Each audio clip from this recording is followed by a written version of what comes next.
Okay, good morning, everybody.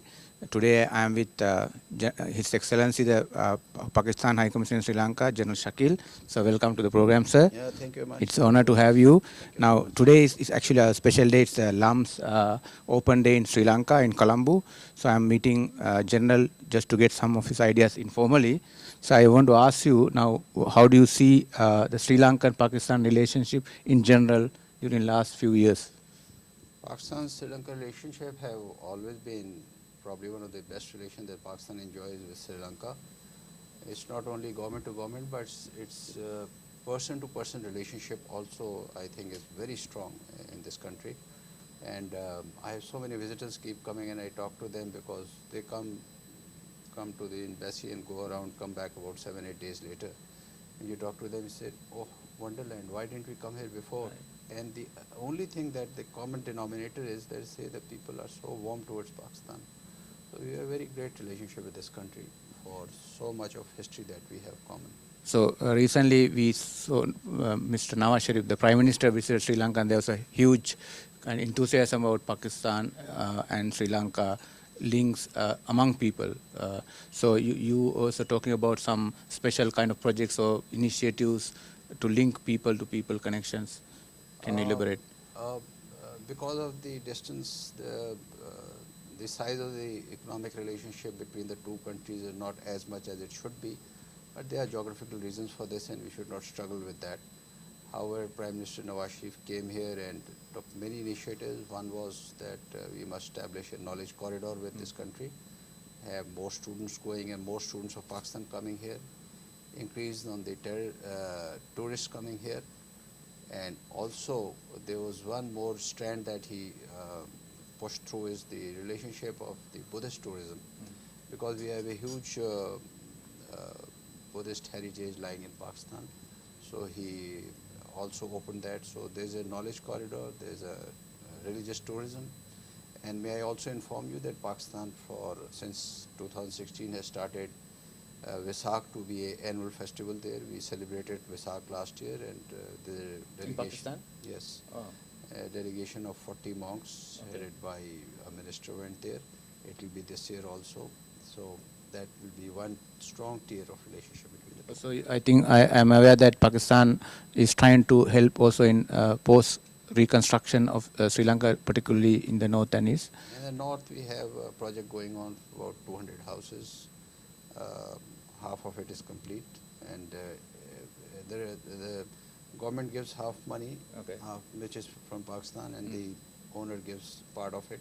So that progress is in process. There are so many other projects which are going on, and the range is expanding. The range is expanding. Now there are other like kind of perception in Sri Lanka that, of course, there are a lot of people are interested and people know the similarities, but there's a fear of going there, particularly because we hear about bomb blast in different places. So how you, as the High Commissioner, you Name will any country of the world not having bomb blast these days. Actually, Pakistan is heard through the media and not through personal relationship or through a personal contact. So I'll be very keen to hear some of the countries where bomb blast is not taking place, but once it takes place in Pakistan, is in the forefront of the entire media of the world.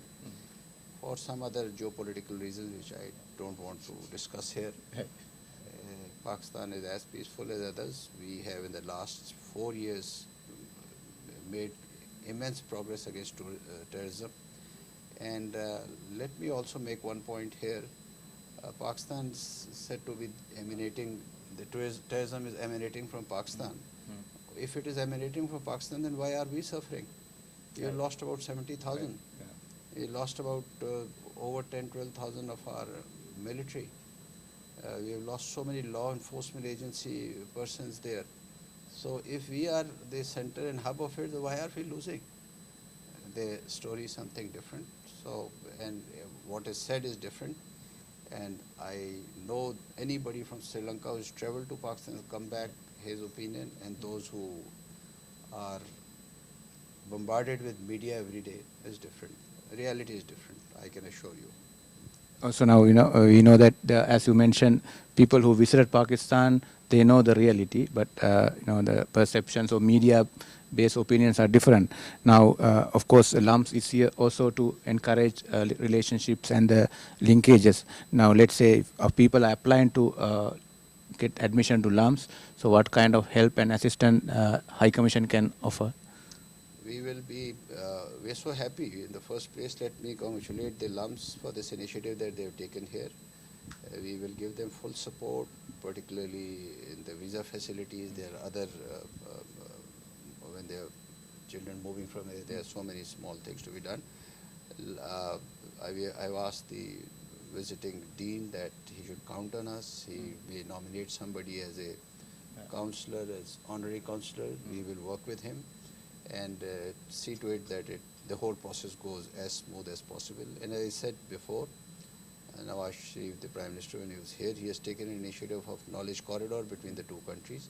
So eventually it can lump in between that. So whatever you are doing, and in addition to what the government initiative is, both combined together, I think will make a good success story. And I must appreciate and very grateful for the leadership of LUMS to have taken this initiative to come here and extend top world-class education to the local